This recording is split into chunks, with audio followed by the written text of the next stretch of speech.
RJ Classes 2.0।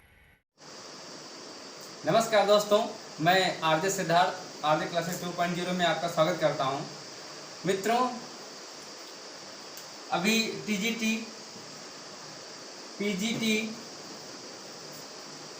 जो आज हमारी क्लास रहेगी, टीजीटी, पीजीटी, नेट और यूपीएससी के लिए बहुत महत्वपूर्ण है।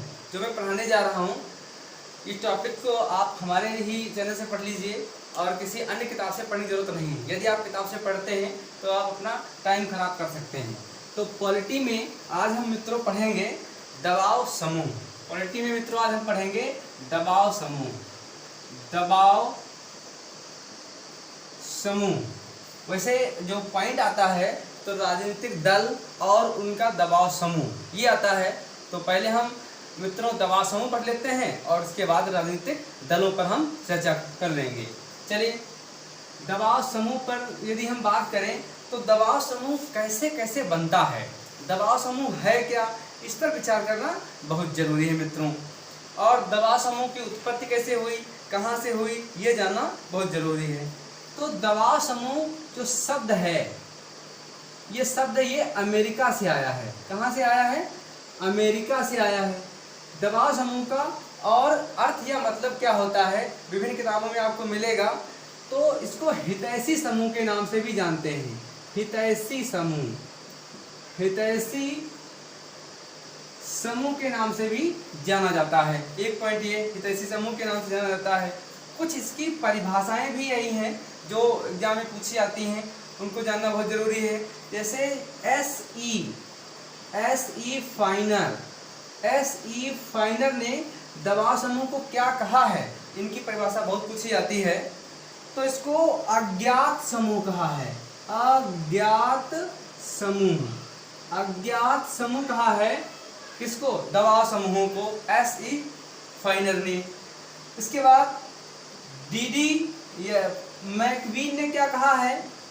मैकवीन, इनका भी एक शब्द पूछा जाता है कि उन्होंने दबाव समूह को क्या कहा है। तो आदर्श सरकार कहा है। क्या कहा है? आदर्श सरकार, जो दिखाई नहीं देती, आदर्श सरकार ये कहा है। ये मित्रों कई बार पूछे गए हैं, दोनों पॉइंट कई बार पूछे गए हैं, आप नोट कर लेंगे बेहतर रहेगा। इसके बाद अब किस तरीके से दबाव समूह कार्य करता है, इसकी विशेषता क्या है, इन पर हम चर्चा करेंगे मित्रों। दबाव समूह हमारा व्यवहारिक पक्ष रखता है। क्या रखता है? व्यवहारिक पक्ष रखता है। व्यवहारिक पक्ष रखता है।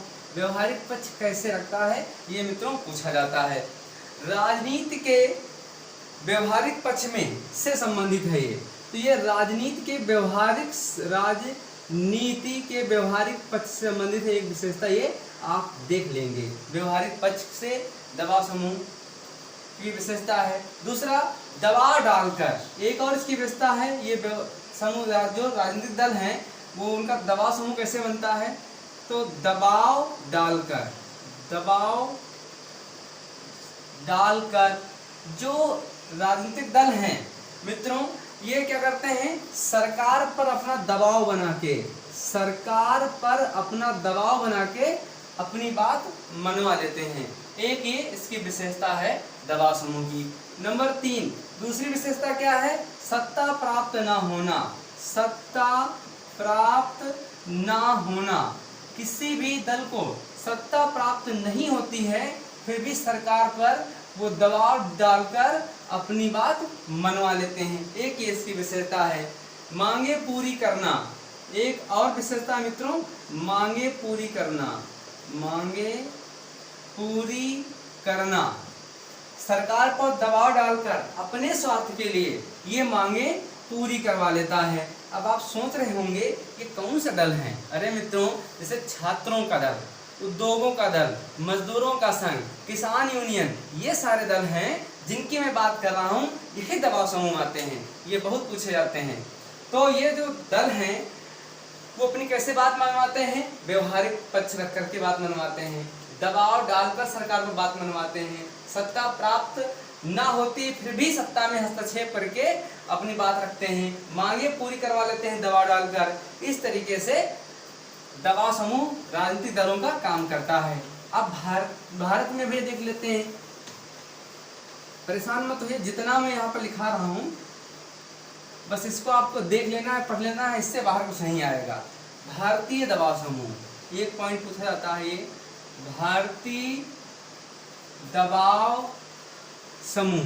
भारतीय दबाव समूह मित्रों, एक विचारक हैं अमंड, इन्होंने 4 प्रकार के दबाव समूह बताए। भारतीय 4 प्रकार के दबाव समूह बताए।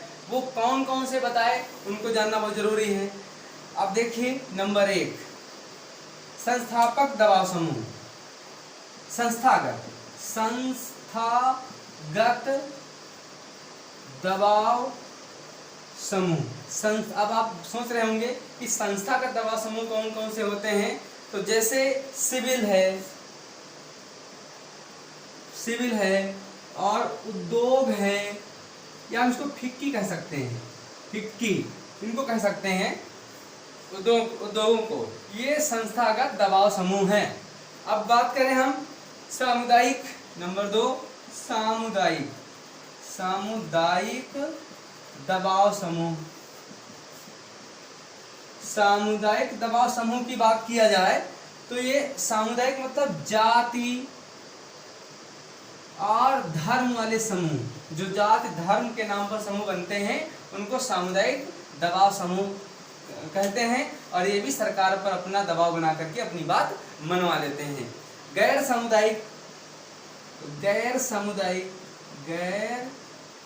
सामुदायिक दबाव समूह, ये कौन कौन से होते हैं? जैसे मजदूर संघ, किसानों का संघ, ये गैर सामुदायिक दबाव समूह होते हैं जो सरकार से अपनी बात मनवा लेते हैं। उपद्रवकारी, एक और है उपद्रवकारी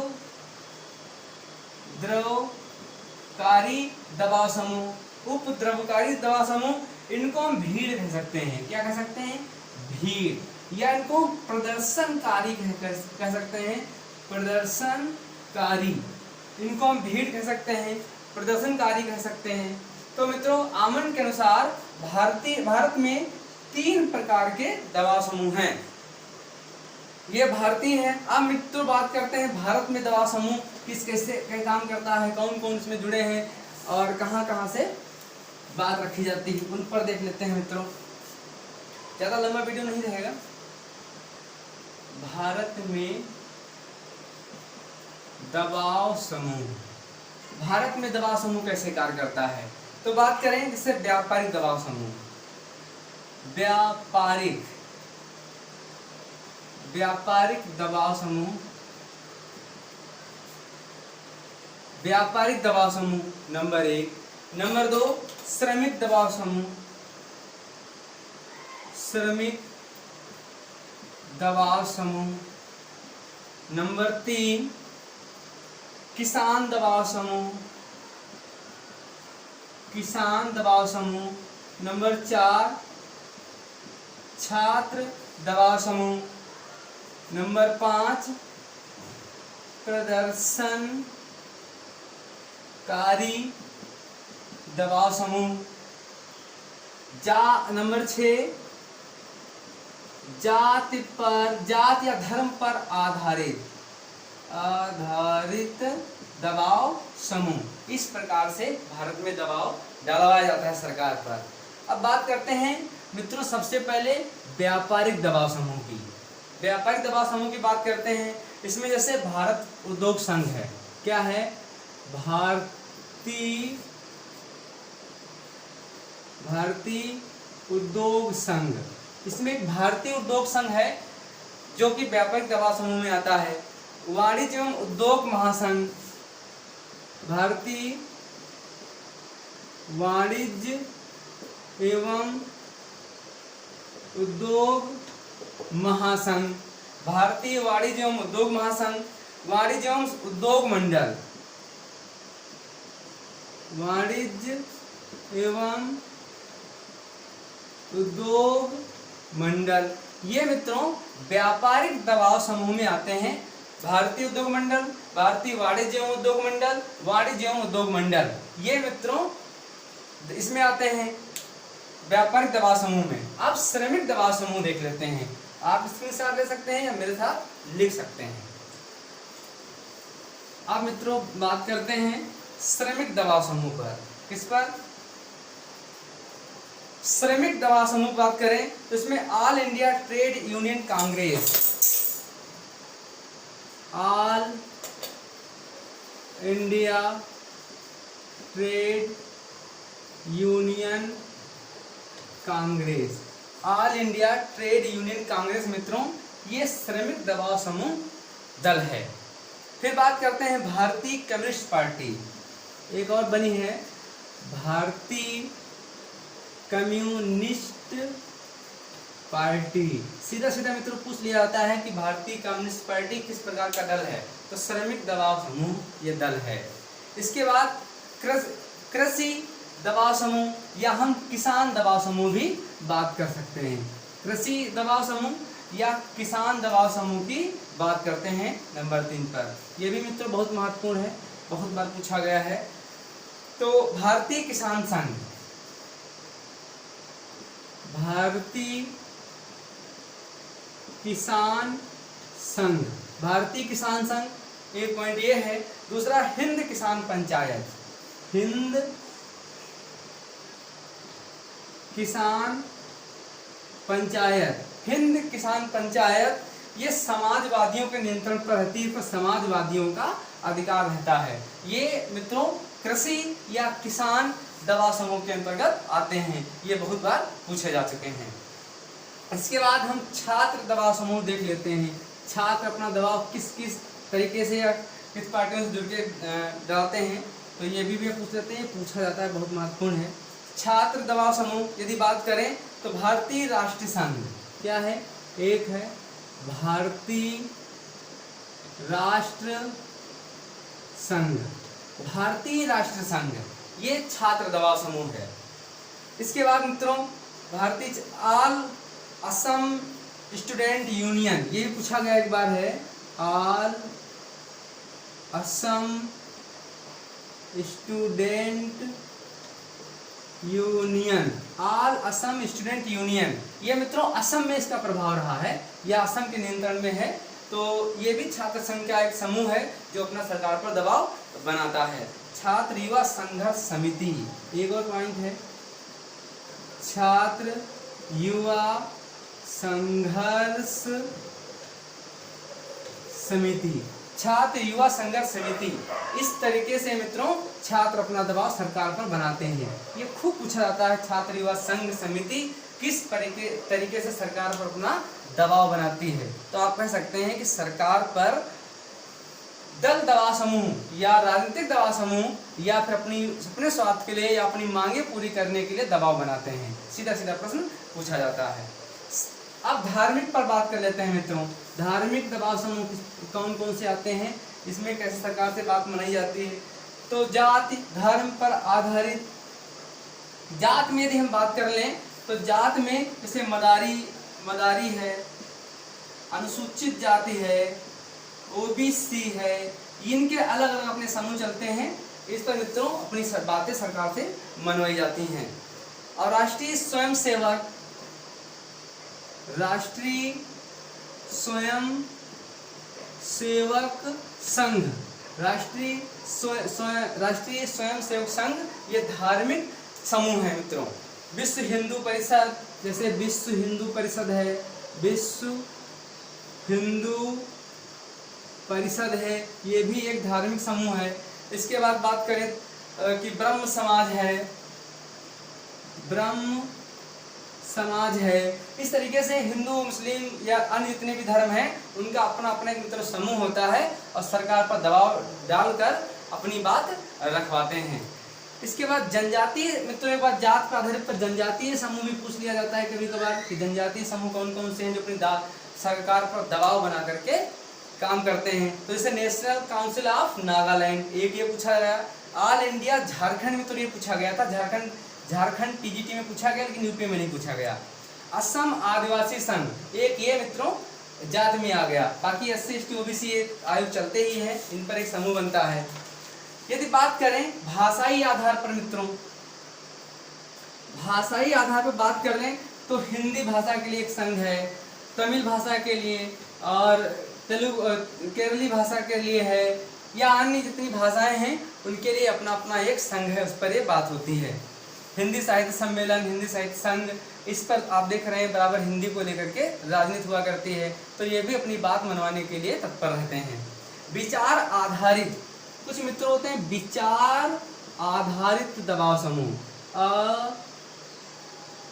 आधारित दबाव समूह, दबाव समूह, विचार आधारित दबाव समूह में कौन कौन आता है, जैसे कि नर्मदा, नर्मदा बचाओ, नर्मदा बचाओ हो गया।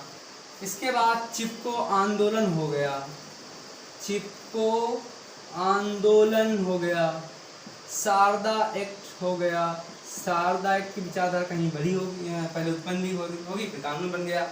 फिर लोकतांत्रिक है, लोकतांत्रिक, लोकतांत्रिक अधिकार संगठन, लोकतांत्रिक अधिकार संघ, लोकतांत्रिक अधिकार संघ हो गया। देखिए मित्रों है महिला अधिकार संघ है, महिला अधिकार संघ है। बच्चों के लिए बहुत सारे बाल अधिकार संघ आते हैं। सत्यार्थ को जानते होंगे, कैला सत्यार्थी को, जिन्होंने बचपन बचाओ मुहिम के लिए उनको पुरस्कृत किया गया। नागरिक स्वतंत्रता है, नागरिक स्वतंत्रता है। पर्यावरण है, पर्यावरण स्वतंत्रता, पर्यावरण पर कार्य करते हैं। ये मित्रों विचार पर आधारित दल समूह है, दबाव समूह है, विचार पर आधारित दबाव समूह है। ये खूब मित्रों इस तरीके से जितने भी आंदोलन हुए होंगे या जितने भी कानून या संघ दबाव हुए होंगे वो सब विचार पर आधारित है, खूब पूछे जाते हैं। दबाव समूह, तो मैं उम्मीद करता हूँ कि समझ में आ रहा है मित्रों, और आप किताब से ना पढ़ के मेरे ही वीडियो जितना भी टीजीटी का पीजीटी का सिलेबस है वो आप देख लीजिए, मिल जाएगा। इसके बाद गैर विधिक कार्य, गैर विधिक कार्य पहले देख लेते हैं क्या होते हैं। सभाएं करना, जन संचार, प्रचार और जन पर वाद विवाद, ये विधिक कार्यवाही हैं। यदि गैर विधिक कार्रवाई, गैर कानूनी हम बात करें तो हड़ताल करना, हिंसक गतिविधियां, भ्रष्टाचार प्रचार करना या ऐसी सभाएं करना, ये मित्रों ऐसी चीजें हैं जो कि गैर विधिक हैं। कार्य क्या होते हैं दबाव समूह के, तो संगठन के लिए धन एकत्रित करना, एक ये मित्रों कार्य होता है। जन सभाएं, रैलियां या अन्य समाज सेवी कार्य करना, ये इनके कार्य होते हैं। अपने स्वार्थ के लिए दबाव डालकर अपने स्वार्थ की सरकार के द्वारा पूर्ति करवाना, ये भी इनके कार्य मित्रों होते हैं। वैसे कार्ल जे फ्रेडरिक ने कहा था दबाव समूह को, जो दबाव समूह है इनको कार्ल जे फ्रेडरिक ने कहा है दलों के पीछे जागरूक जनता, ये कहा है, परिभाषित किया है। दबाव समूह का प्राथमिक उद्देश्य क्या है, ये मित्रों एक बार पूछा गया था।